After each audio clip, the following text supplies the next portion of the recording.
Now let's look at visualization of this summary table. Uh, Suppose we want a bar chart. So there are a couple of ways in which you can do this. In a pivot table, you can automatically create what is called a pivot chart. So if you click in one of the cells inside the pivot table, okay, and then you go to analyze, and you see there is a option here for pivot chart. So if you click the pivot chart, it'll give you all kinds of charting options, and pivot chart automatically detects that this is a summary table and offers you as default a bar chart. Okay? So you can then just simply accept it, but if you want something else, you can always choose from one of the other options. So let's just accept that. So that's our bar chart, and remember, once again, you just shouldn't simply leave the bar chart as it was created by Excel. You should go and format it properly.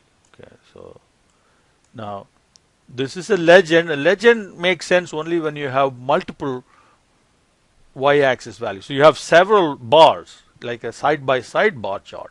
Then you need to identify what each bar stands for. But here there is only one categorical variable that is being charted, so there is no need for a legend. So if you leave the legend as is, then you're just messing up the graph, the bar chart. So in your homework or in your exam, if you leave that legend, then I'm going to deduct points for that, because that should not be left there. Should delete that. Okay, and then you need to give some nice titles. So here this will be uh, fund risk, well, frequency distribution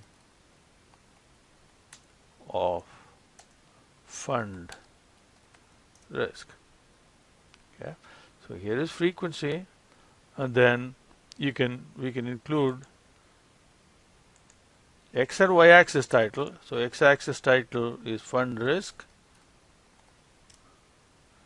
okay, and y axis is frequency.